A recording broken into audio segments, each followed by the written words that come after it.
bienvenue à toutes et à tous sur Cocotte TV. Aujourd'hui, petite vidéo de démonstration qui porte sur le Corsair Link, mais le Corsair Link dans sa version 2. Le Corsair Link, qu'est-ce que c'est? C'est tout simplement un logiciel de monitoring par la marque, principalement pour les produits de la marque, puisque une grande partie des produits de la marque sont compatibles grâce à un petit câble qu'on ajoute par exemple sur des barrettes mémoire, ou encore sur un kit water cooling, ou encore sur notre AX 1200i que l'on voit ici. Alors on voit que dans cette première fenêtre on trouve une température pour le processeur, la charge CPU, mais aussi la température des deux cartes graphiques, ou encore la vitesse des ventilateurs des cartes graphiques, ou encore la vitesse du ventilateur de notre AX 1200i justement, qui est à 0 puisqu'elle fonctionne en mode 0 dBA semi-fanless jusqu'à 500 watts de charge.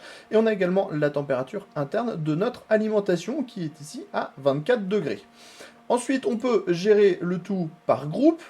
On a également des graphiques qui nous montrent justement les changements et les variations qu'on peut avoir sur les différents composants. Et nous allons arriver sur justement notre alimentation, puisqu'on a un panneau dédié à la AX 1200i. Donc on a l'efficacité qui est affichée ici, on est à 99% pour le moment sous le logiciel. On a également les entrées et les sorties en watts de l'alimentation. On a également les voltages, par exemple sur le 12 volts, sur les périphériques, sur le 3 volts, sur le 5 volts. On a aussi ce qu'on a en entrée, donc 230 volts pour chez nous. Tout est relativement logique. Toujours la vitesse du ventilateur, la température interne. Et ici, on a les infos concernant les ampères consommés sur les différents rails 12 volts qui sont disponibles sur l'alimentation. Vous allez le voir, on va lancer un petit OCCT, histoire de faire bouger tout ça et de vous montrer ce que va présenter justement le Corsair Link. Donc on a mis notre logiciel pour mettre la configuration en charge. On va attendre un petit peu que celle-ci répercute.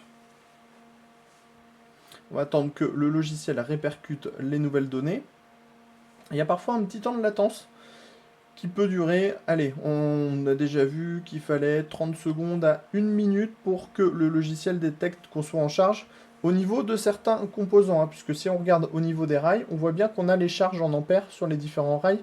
12 volts, on voit ici on en mange 11, 7, 5, 4, 6, 12. On le voit.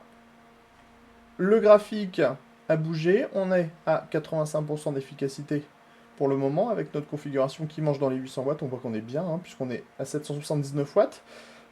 Et donc, on voit que le logiciel permet d'avoir un monitoring hyper poussé de l'alimentation. On pourra même, si on veut, par exemple, mettre tous les rails ensemble. Voilà, ça, c'est plein de petites choses que permettent cette alimentation véritablement haut de gamme qu'est la X1200i. Sur ce, on va vous proposer également un test qui va aller avec la vidéo qu'on a déjà fait de cette alimentation. Et on vous dit à très bientôt sur Cocotte TV pour des nouvelles vidéos de présentation et de technologie.